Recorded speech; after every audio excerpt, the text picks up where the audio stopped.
Join lifelong Star Wars fans Lauren and Steph as they dive into the world of Star Wars fan fiction, discussing a new fic each month, breaking down the writing style, characters, canon relationship, and more. This is your source for Star Wars fan fiction recommendations. So come on and find out why it's one hell of a fanfic. Hey y'all, I'm Lauren and welcome to One Hell of a Fanfic, where we talk about a new Star Wars fan fiction every month. And tonight I'm here with Steph. Steph, how are you doing? I am a bit of a hot mess. Been a long month. Year? It's been a long year. And it's only That- February. And it's been a That's long week and it's only Monday. So yeah, it's just one of those times. I totally get it. Well, tonight we're going to be talking about The Eternal Spring by Tessiete. And this was a really interesting one. I feel like it was different in a lot of ways than the fix that we've previously covered on the podcast so far. But it got into some cool stuff as well.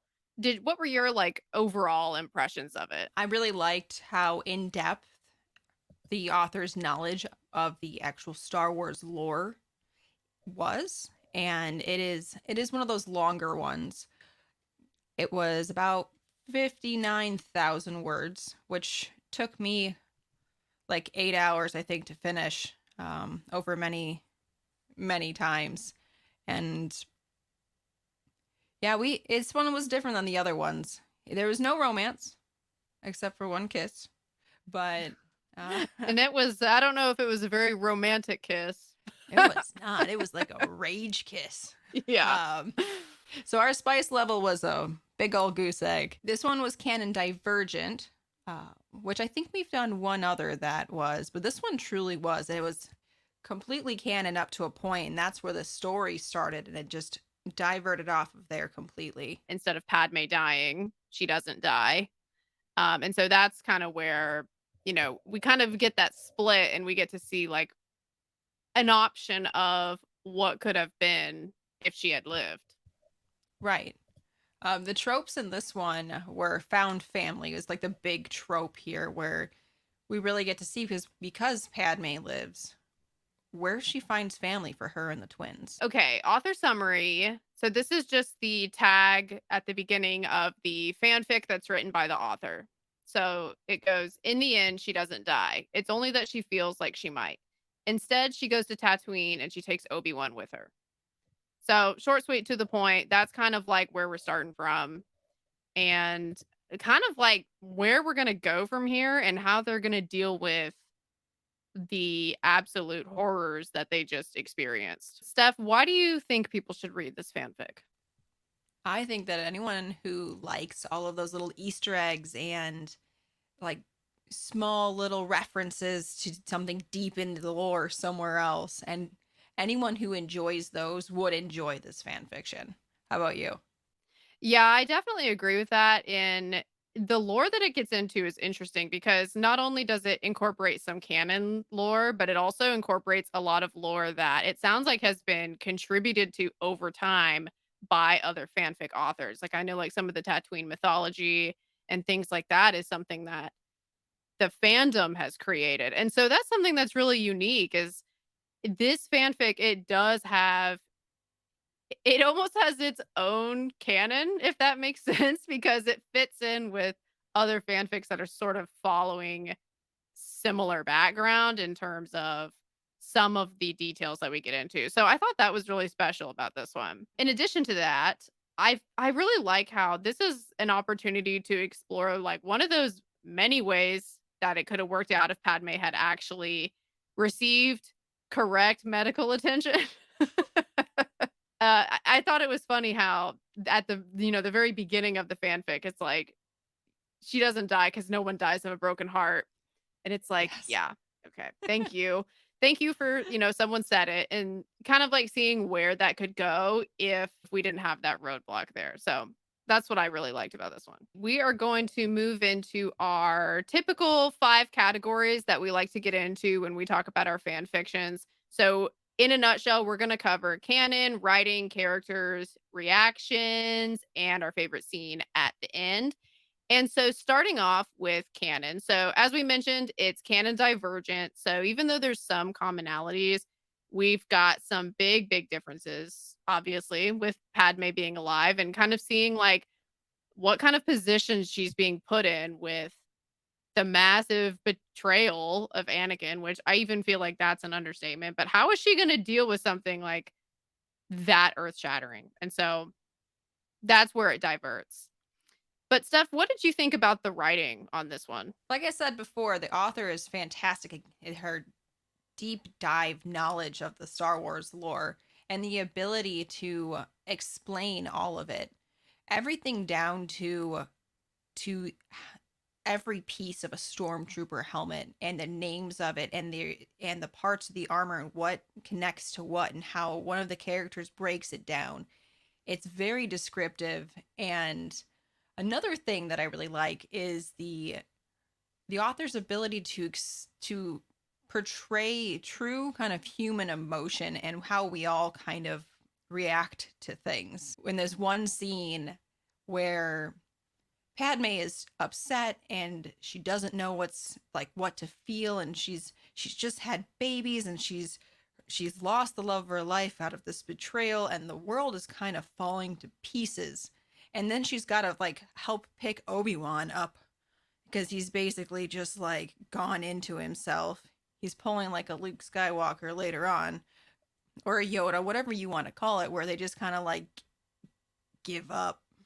And she's got all of this, and she goes into this rage where she's screaming at him, and that's where the kiss comes in. Like, I hate you, and kisses him, but then you need to go away.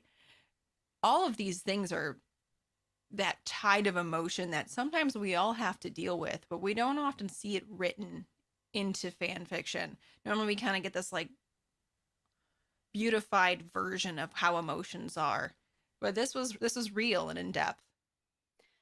Yeah, and you're seeing like the ugly side of all of those emotions coming together and that interplay of kind of like her mind is struggling to make sense of everything and understandably so and you're seeing like how that is going to cause her to lash out at people, which, is a very human thing. That kind of leads us into talking about the characters with that realistic view of human emotion and kind of like how all of this big event is affecting all of them. And we had a pretty big list of characters that showed up in this fanfic. I'm about to mention some spoilers of some surprise characters that come up. So if you haven't read this fanfic yet, just keep that in mind.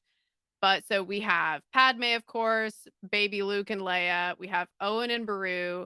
Annalene Caldwell was pretty cool because she was a character in the Legends Kenobi book by John Jackson Miller. So she's a very brief cameo, but if you read that book, you'll catch her. You'll see her briefly.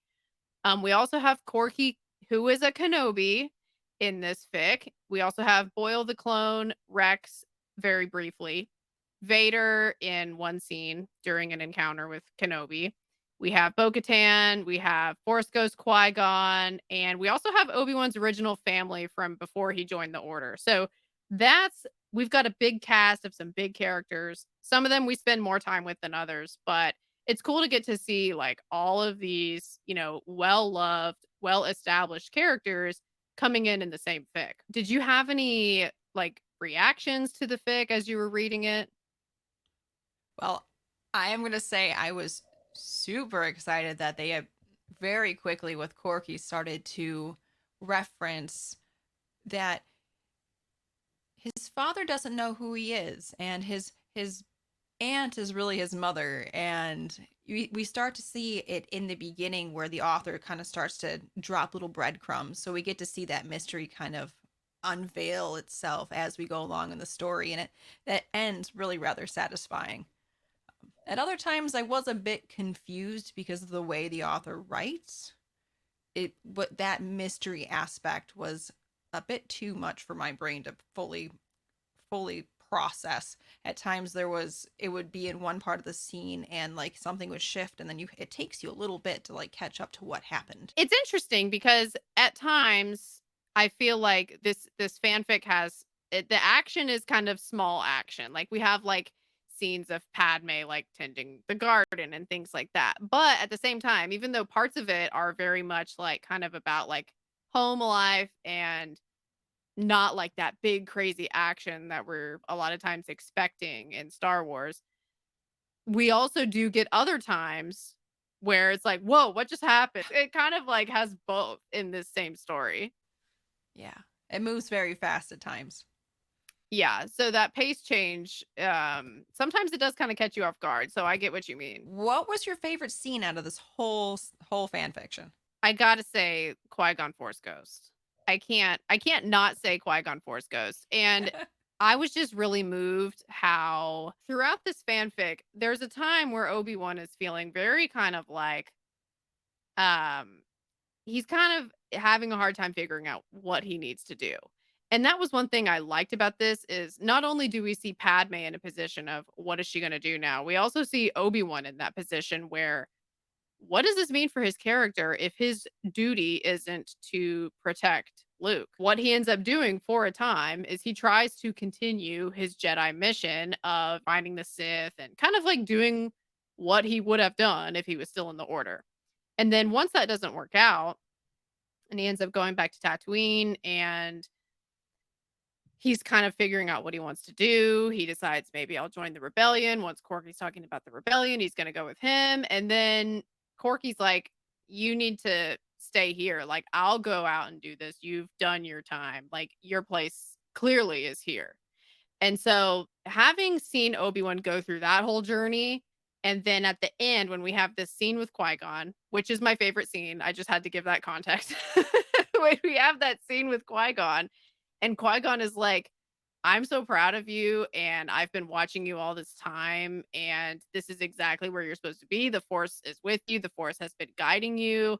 I've been part of that because I'm part of the Force. Like that scene was just so moving. And seeing that conversation with Obi-Wan and Qui-Gon and how the relief that Obi-Wan feels when Qui-Gon is like, I'm not disappointed in you. Like, I think the world of you. Seeing how that is Obi-Wan still ended up in the place that he was supposed to be, which is protecting Luke and in this case Leia. The path changed, but Obi-Wan still ended up in the same place. And Qui-Gon was still there to lead him to that. And so that scene I just found so powerful because of that. I really liked how even though this fiction was made back in 2020, it actually kind of mirrored what we saw in the Obi-Wan series. So somehow they know or they knew. Yes. Or they just had Qui-Gon down. Kenobi series ended with Qui-Gon telling Obi-Wan exactly what he needed to hear, exactly when he needed to hear it, and so did this fanfic. And I feel like that's just like such a great example of like the relationship that the two of them have. Yeah. So, yeah, I mean that's a hard moment to beat for me. What about you? I had two, and they're both very little. Um, other than Corky being like taking on the Kenobi name. Oh, but there's a couple little ones. Okay, that makes three. Corky taking on the Kenobi name at the end, and kind of talking to Obi-Wan, and what the scene you mentioned before with where he's like, no, you belong here, and separating away from Obi-Wan. But they at that point where everyone was aware of the familial connection that they now had, and Obi-Wan actually wanted to take on that fatherly role, and I found that scene very moving too. I cried in the Qui-Gon scene, but I cried in that one too. Another one I liked was that the author threw in that line of I've got a bad feeling about this. That was cute. Whenever I hear someone say that line or read it, it just makes me think about all the characters I love that I've also heard say that. It's not Star Wars without it, I don't think. My third favorite part was when Boyle and Corky and Obi-Wan, who is, I think, unconscious at this point, are escaping, and they get the help of another trooper, Kano, who was also on Ryloth, and they make that reference back to the Clone Wars where he's thinking about about Numa, the little Twi'lek girl that Boyle had helped to escape. I think Kano was just there. He nothing to do with it, but had seen the scene. I like that little cute reference because that was one of my favorite Clone Wars episodes. Yeah, and that Clone Wars tie-in as well. I feel like a lot of this fic tell me what you think. I felt like as I was reading this, for a lot of it, if you haven't watched Clone Wars, some of this fic might not hit the same way. Which just kind of goes back to that. If you really like those deep dives, this is the fan fiction for you. One of those, like, deep dives that it goes on with all of the when we're seeing Corky for the first time, all of the history of, like, Mandalorian royalty and, like, their whole system and all of that, that was a deep dive that I was like, "Wow, a lot of this, like" even with watching Clone Wars, that show goes pretty deep into the Mandalorian lore as well, but even, like, with that, there were times that I was reading this and I was like, "Wow, that is some lore that I never even considered or thought of before." Did you have that experience too? Yes. Um, Also, along with the author create, like you said before, creating more lore. Like the at the beginning or end of every chapter, they talked about the Queen's something.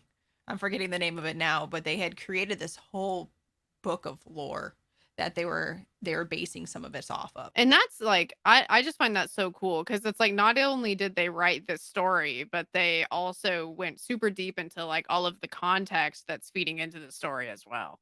Okay, I was gonna ask you. So I have a couple questions that I want to get your feedback on and let me know what you think. So there was a part in this fanfic where they're talking about the rebellion. Corky asks Padme to introduce him to Bail Organa. And Padme makes the decision to not join the rebellion and that she's instead going to focus on her life on Tatooine and her family. Did that surprise you? It did. It did. I mean, I get it as a mother to focus on your kids and your life,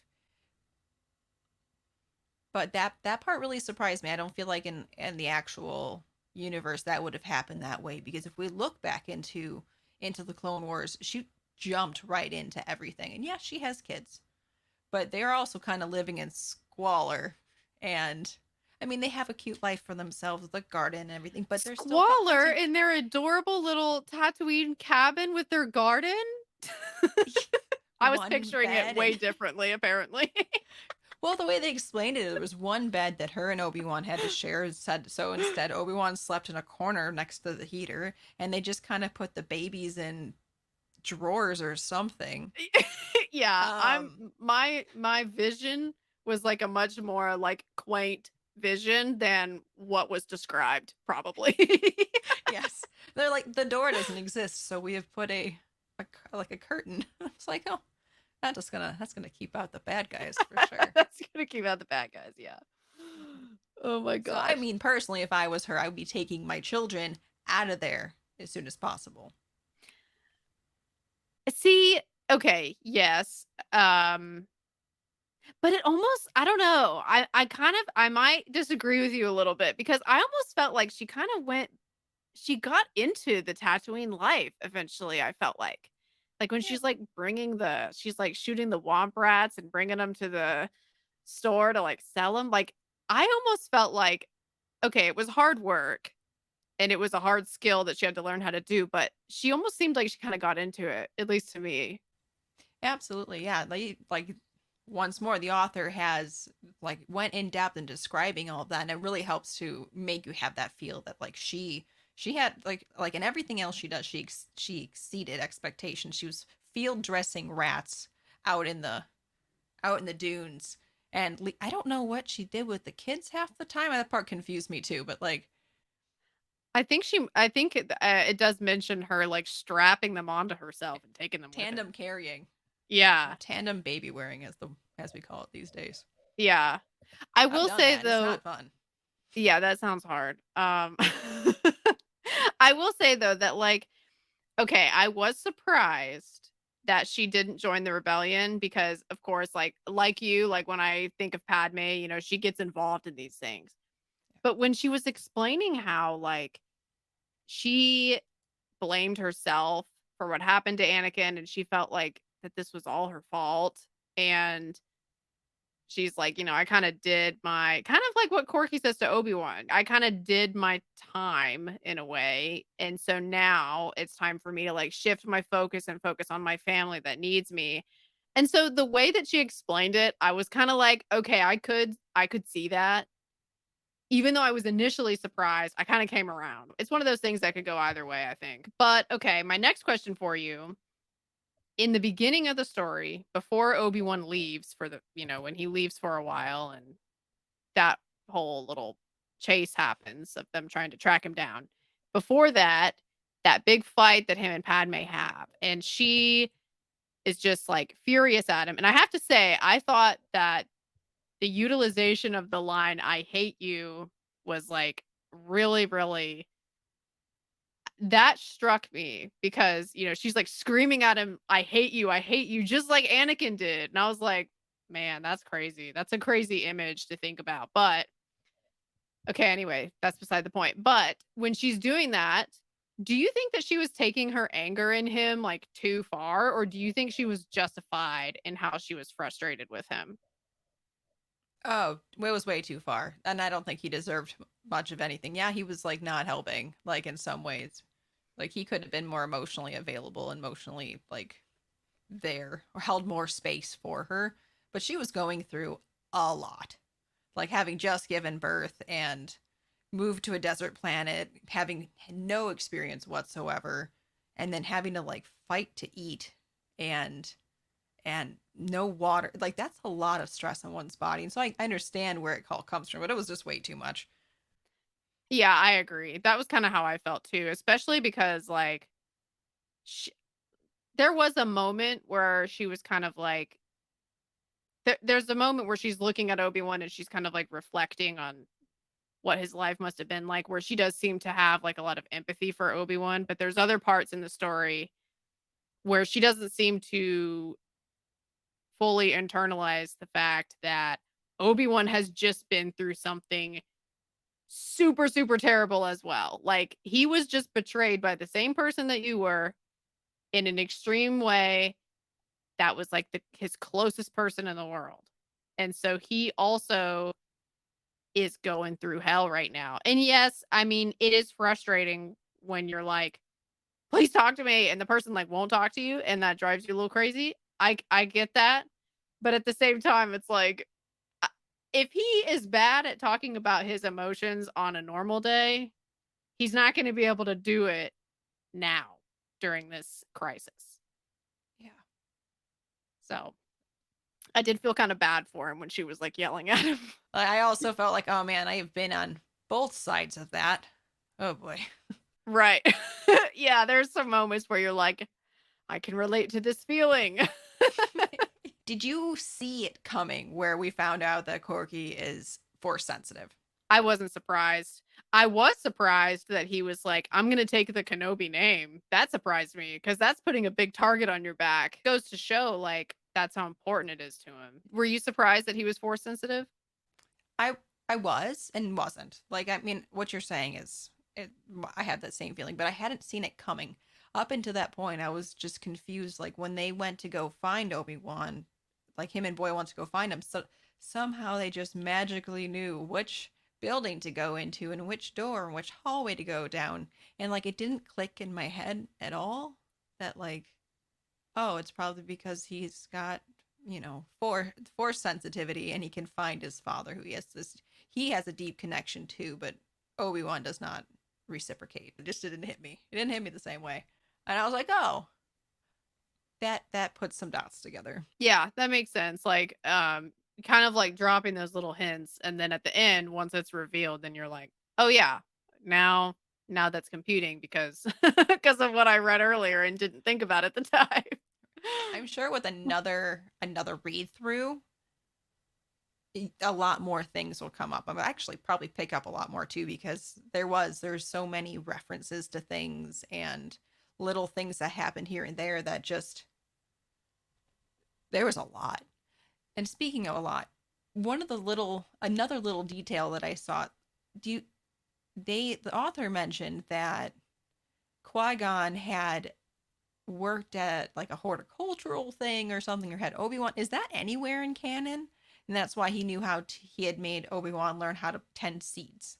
It's possible that I have missed that, but not that I know of. Yeah, I don't remember it from anywhere either, but it seemed plausible enough to be somewhere. Like the way that the author had explained it, it seemed plausible enough. I liked the part where it's like a metaphor of like, oh, these seeds are like all dried out and old. They probably don't have any life in them. And then Obi-Wan like feels of them. He can feel that there is still life in them. It's like that's a nice little metaphor for hope and them trying to like carve a life out for themselves. I do. Okay, I have another question for you. So, what did you think about how it's almost like Owen and Beru's roles in this fanfic? It's almost like they were opposite what they are in canon. They're taking care of Obi-Wan and Padme instead of Obi-Wan taking care of Owen and Beru and Luke. What did you think about that like reversal? Like could you see Owen and Beru taking on that role? Yes, seeing as they took on Luke in canon and just no questions asked, this is our son now. Um, I did find Owen's reaction to Obi-Wan rather silly and on point in some points where Yeah. he's like, I guess I will do things, and then all of a sudden, like, screw this guy, and then held a grudge for years for nothing, just like in canon, where he's like, that old wizard out there, we don't trust him. Although in canon, he almost you can kind of see where he's coming from. In this Like, one, it's like he lost a gambling or wrecked some kind of game or something for him that he was yeah, going to lose anyway. I liked how Owen and Beru took on a more like they're the ones making sure that the Skywalkers are all right instead of the other way around. Well, I mean, I know in canon, they're making sure Luke is all right, but there was only so much that they could do. But and I loved it how Owen was still like very practical, very much mindful of like this is the way things are here. Like there's that scene where he's like kind of coaching Padme on like how to do the house, how to protect herself and all that stuff. And you can just see like the practical way that he sees things is coming through in that like so clearly. So I really liked that characterization of him. So, what are we going to be reading next month, Steph? Next month, we're going to read In All Your Wanderings by Miranda Tam. This one is like a little over 8,000. It's going to be a very, very chill read. This fan fiction that we're going to read, it's going to be an alternate universe where Shmi goes to the Jedi Temple with Anakin. And that should be a fun take on whatever happens next. That would be nice if that could have happened. It's always so sad that he had to leave her and it's like think about how much would have changed if he didn't have to leave her. Right. So that'll be a good one. That sounds cool. And don't forget, if you're not following us on Instagram, please check us out. That's where we post reminders of what we're reading, and we'll put our links to our fanfics on our Instagram as well. And so that is one hell of a fanfic with a period in between every word. And also, please like and subscribe on YouTube as well. It really helps our algorithm and our outreach and trying to show people what we're doing. So please check us out on YouTube as well. And if you're into memes, Lauren makes a whole bunch of cute, funny ones and posts them straight on Instagram. Fanfic themed memes on the Instagram page. Some of them are very specific, but some of them I feel very called out by. some of them I'm calling myself out. I take my meme inspiration from life. And so that's what that's all about. That's very inspirational. We will see y'all next month with our next fanfic that we're going to be reading. And we look forward to it. Thanks for tuning in, guys. Thanks so much for joining us at One Hell of a Fanfic. On this podcast, we discuss Star Wars fanfiction, but we do not own the rights to Star Wars or any of the written works we cover. We have no affiliation with Lucasfilm or the fanfic authors we credit for their work. For questions, please email us at onehellofafanfic@gmail.com.